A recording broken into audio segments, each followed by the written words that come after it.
할렐루야. 좋은 아침입니다. 오늘 시편 69편은 본문이 워낙 좀 길어서 중간쯤 잘랐습니다. 우리 69편 내용으로 들어가기에 앞서서 우리 누가복음 24장 44절을 한번 좀 볼까요? 누가복음 24장 44절 한번 같이 읽겠습니다. 시작. 또 이르시되 내가 너희와 함께 있을 때에 너희에게 말한 바 곧 모세의 율법과 선지자의 글과 시편에 나를 가리켜 기록된 모든 것이 이루어져야 하리라 한 말이 이것이라 하시고. 이 본문은 예수님께서 회의와 슬픔을 가지고 고향으로 돌아가던 제자들에게 해주신 말씀이죠. 다시 한 본문을 좀 볼까요? 44절 여기 보시면 너희에게 말한 바 곧 모세의 율법과 선지자의 글과, 이게 전부 신약 성경을 말하는 것이 아니고 구약 성경을 말하고 있죠. 근데 그 뒤에 보니까 시편에 나를 가리켜 기록된 모든 것이 이루어져야 하리라 한 말이 이것이라. 그러니까 예수님은 구약의 실질적인 완성이고 성취의 인물입니다. 그래서 그리스도를 이해하기 위해서는 시편 또는 모세의 글, 율법 등을 살피지 않고는 그리스도를 온전하게 이해할 수가 없어요. 그런 의미에서 어제 새벽에 잠깐 말씀을 드렸지만 시편 중에 많은 글들이 있지만 22편과 69편은 가장 신약에 기록한 기자들이 많이 인용한 구약 시편입니다.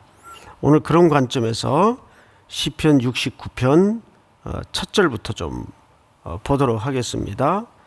우선 오늘 본문 19절을 좀 볼까요? 19절. 주께서 나의 비방과 수치와 능력을 아시나이다. 나의 대적자들이 다 주님 앞에 있나이다. 자, 이 내용은 지금 누가 경험한 내용을 쓰고 있죠? 다윗이 개인적으로 경험한 내용을 시편에다 녹여내고 있어요. 자, 그런데 따지고 보니까 이 내용이 그대로 누가 대신 겪으실 내용을 본인이 고백하고 있습니까? 먼 훗날 오셔서 우리의 죄짐을 대신 지실 예수 그리스도께서 겪으실 내용을 다윗이 개인적으로 겪으면서 글에다 고백하고 있는 거예요. 그러니까 패턴이 이렇게 됩니다. 예수 그리스도께서 시편에 기록되기를 오셔서 어떤 슬픔과 오해와 비방과 고난을 겪어야 하는가를 잘 설명하고 있어요. 근데 다윗은 곧 누굽니까? 왕이면서 동시에 우리의 모습이에요.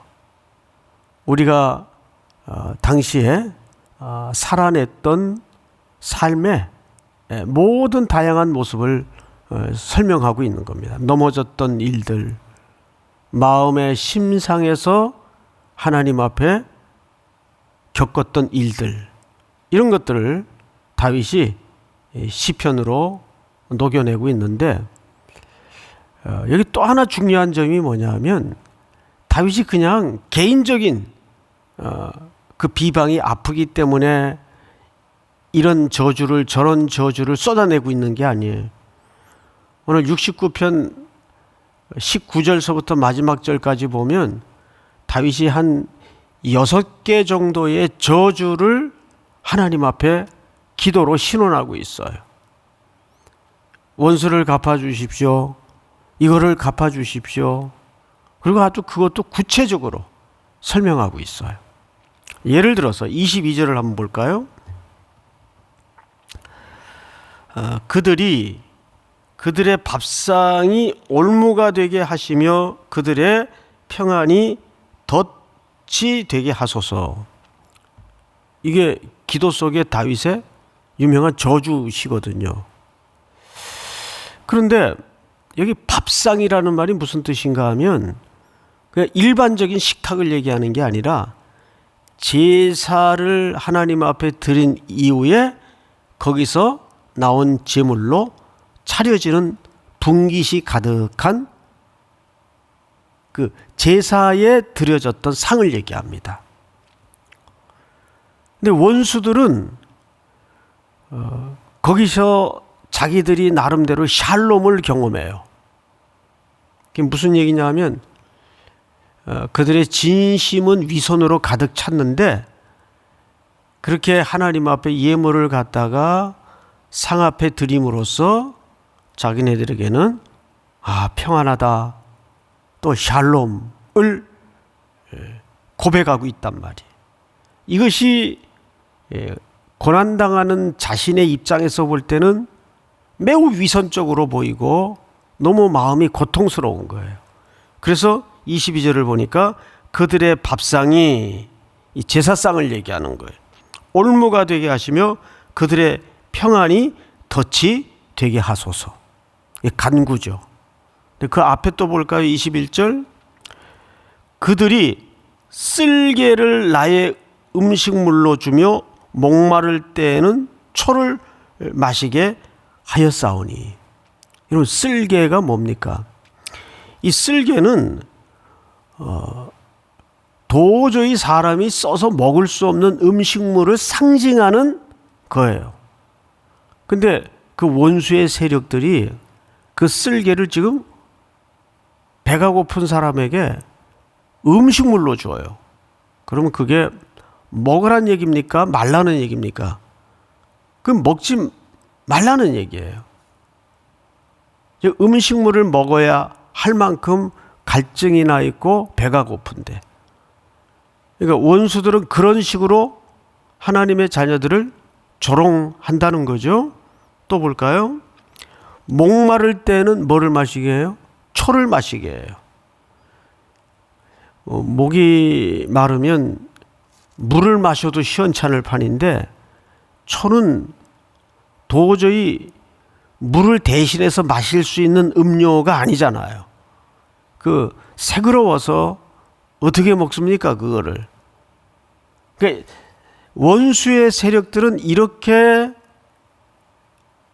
다윗이라는 한 개인을 통해서 성도라고 대표하는 한 개인에게 이렇게 악하게 모든 것들을 도모해서 공격을 해요. 그러니까 그런 걸 다윗이 겪으면서 하나님 앞에 저주의 탄원을 하는 거예요. 그 저주의 탄원이 대표적으로 22절에 보면 그들의 밥상이 올무가 되게 하시며 그들의 샬롬이 덫이 되게 하소서. 자, 그러면 우리는 솔직히 예수를 믿어도 기도 속에 이런 구체적인 저주까지 담아서 기도한 기억이 없잖아요. 그러기가 사실 또 무섭잖아요. 그러면 다윗은 어디서 이런 용기가 났고 이게 도대체 뭘 근거로 하는 걸까? 다윗이 그냥 개인적으로 감정풀이를 하는 게 아니라 이 모든 내용은 사실상 신명기서의 언약에 기초한 기도문입니다. 신명기는 정확하게 딱 두 단어가, 특별히 28장 같은 경우에는 두 단어가 정점을 이루고 있어요. 뭐죠? 신명기서를 이루고 있는 두 단어, 복과 저주입니다. 맞죠? 복과 저주예요. 그래서 하나님께서 하나님의 백성들에게 가나안 땅에 들어가기에 앞서서 신명기서를 주셨단 말이에요. 근데 신명기서를 이루고 있는 큰 주제가 복과 저주예요. 복은 어떻게 주시죠?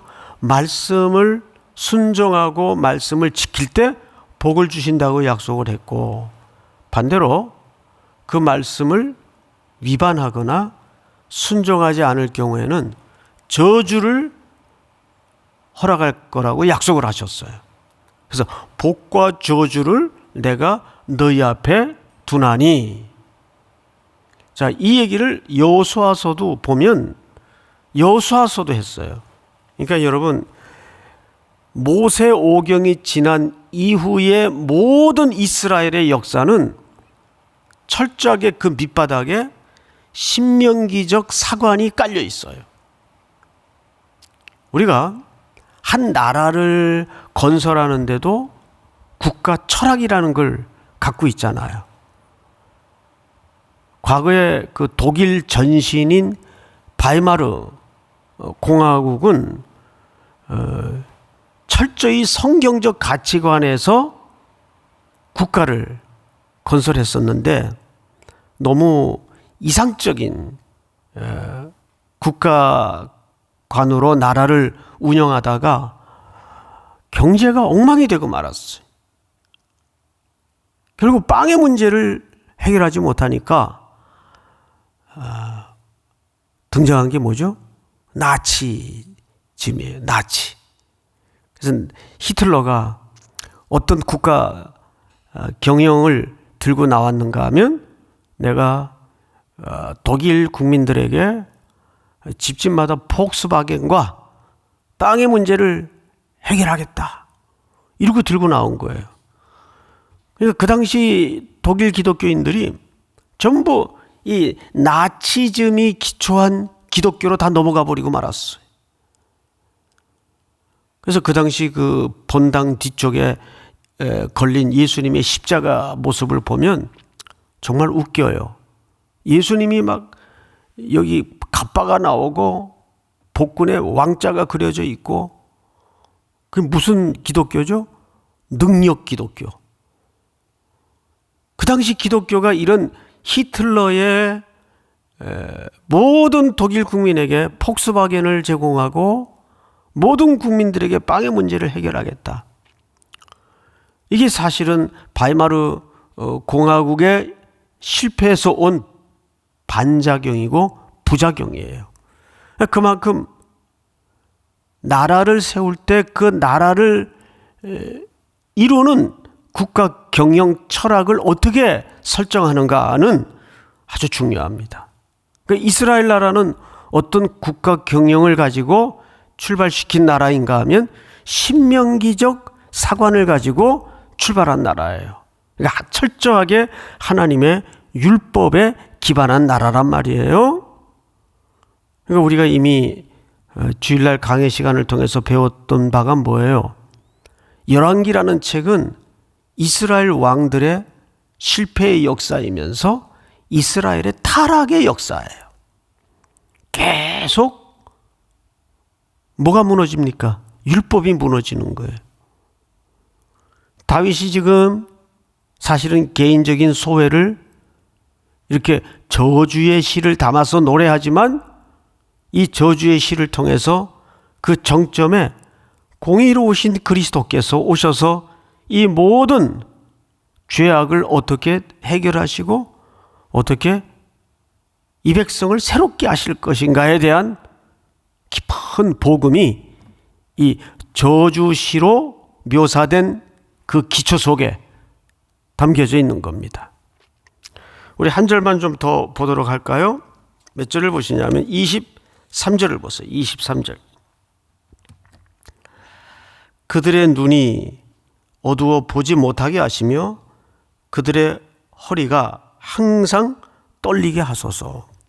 여러분, 여기서 이 그들의 눈이 보지 못하게 하시며 라는 말은 사실 이 말도 다윗이 신명기에 하나님의 언약을 기초로 기도하고 있는 거예요.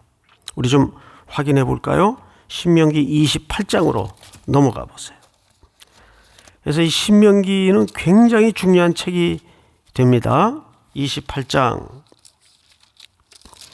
몇 절을 보시냐면 28절을 보세요. 28장 28절 제가 좀 읽겠습니다. 여호와께서 또 너를 미치는 것과 눈 머는 것과 정신병으로 치시리니. 29절 다 같이 한번 읽어보십시다. 시작. 맹인이 어두운 데에서 더듬는 것과 같이 내가 백주에도 더듬고 내 길이 형통하지 못하여 항상 압제와 노략을 당할 뿐이리니 너를 구원할 자가 없을 것이며. 네, 여기 보니까 오늘 시편에 나오는 저주의 내용이 신명기에 이미 기록이 돼 있어요, 없어요? 있단 말이에요. 있단 말이에요.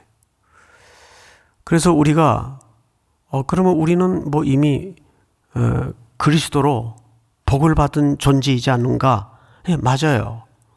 근데 어떻게 우리는 그 복을 받는 쪽으로 와 있죠? 바로 그것이 다윗의 탄원시를 통해서 예수 그리스도께서 이 땅에 성취로 오셔서 그 죄를 대속하시고 십자가에 완성하여 죽으심으로 우리가 저주의 자리에 있던 우리가 사망에서 어디로 옮겼느니라? 생명으로. 이 복이라는 말은 생명이라는 말에 동의어거든요. 복을 준다는 말은 생명을 주신다는 말이에요. 사망에서 생명으로 옮기었느니라. 그러니까 이 복과 저주의 율법의 기초에서 우리는 전부 저주는 남의 일이라고 생각하시면 안 돼요, 절대. 그게 우리 일이었어요. 우리가 겪을 일이었고, 우리가 당할 일이었고, 우리가 받을 징계의 자리였어요. 근데 그것을 그리스도의 죽음을 통해서 사망에서 어디로 옮기셨죠? 생명으로 옮긴 거예요.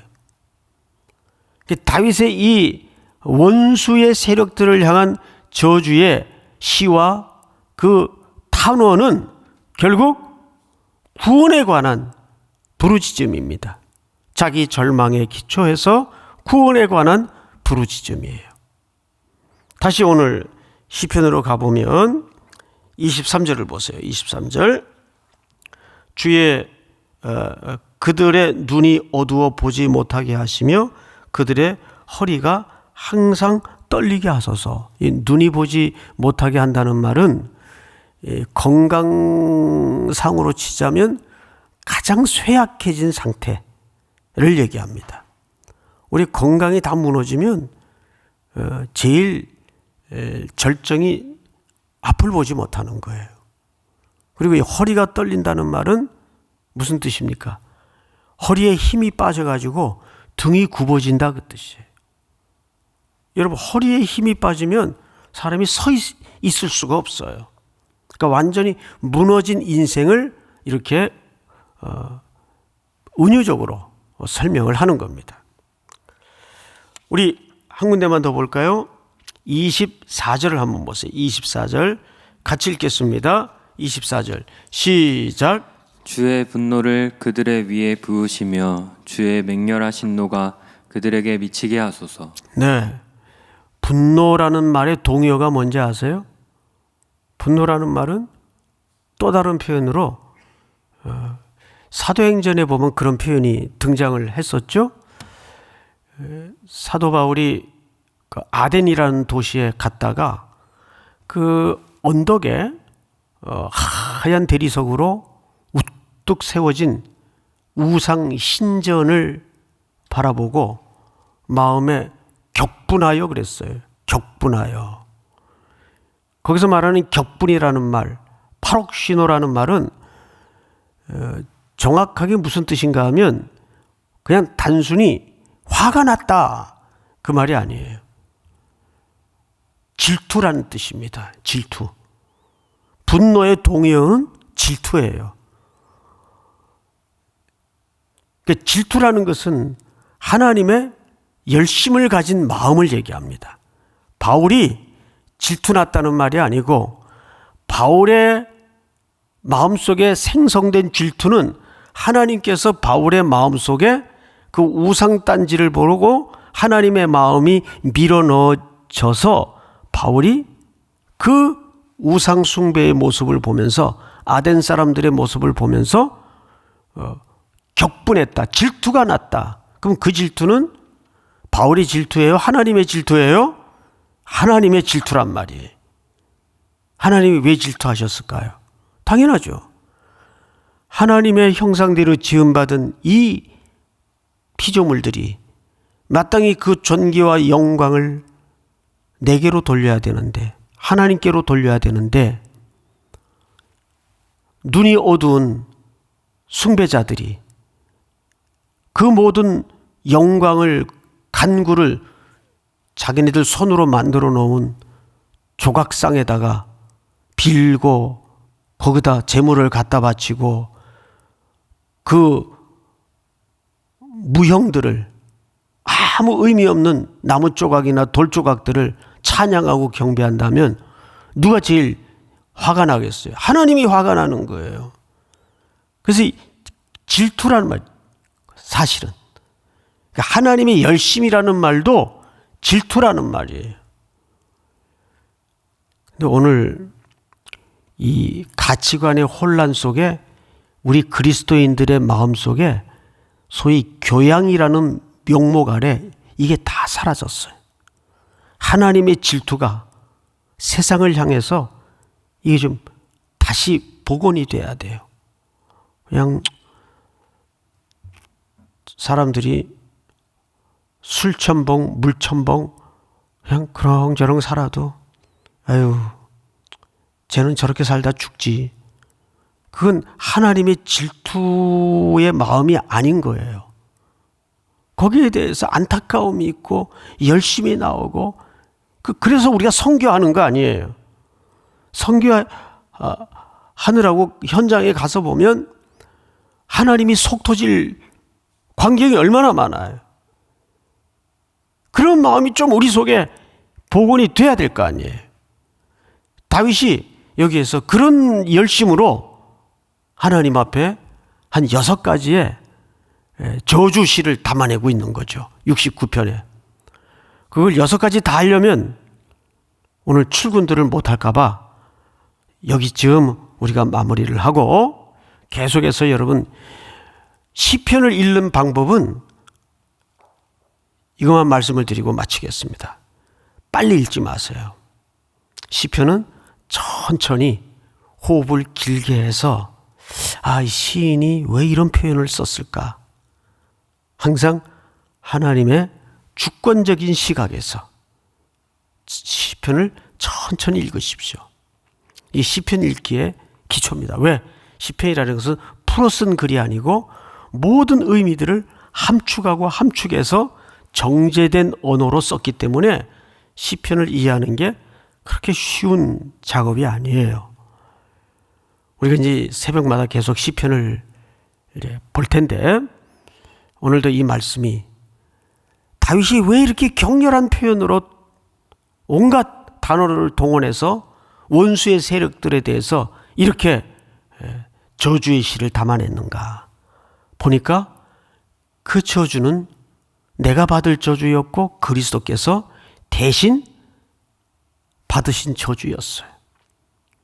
그리고 그 저주는 언약에 기초한 저주였어요. 신명기에 복과 저주를 너희 앞에 두나니. 그래서 여호수아도 죽기 전에 이스라엘 백성들을 세겜에 불러 모아놓고 나와 내 집은 여호와를 섬기겠다. 너희들은 어느 쪽을 섬기겠느냐? 복과 저주를 놓고 선택을 하잖아요. 그건 사실상 선택하라는 말이 아니고 하나님의 백성은 초이스가 없다. 이걸 하든지 저걸 하든지가 아니라 신명기적 기초에 우리는 살아야 돼요. 단순히 신명기적 기초에 살면 돼요. 오늘도 그 복을 이미 그리스도의 공로로 누린 저와 여러분들이 하나님 앞에 또 복된 금요일이 되게 하시고, 또 기도의 자리에 많이 엎드려 함께 기도할 수 있는 금요 기도의 시간이 되기를 축원하고 축복합니다. 우리 다 같이 한번 기도하겠습니다. 소리내서 2가지 제목을 기도합니다.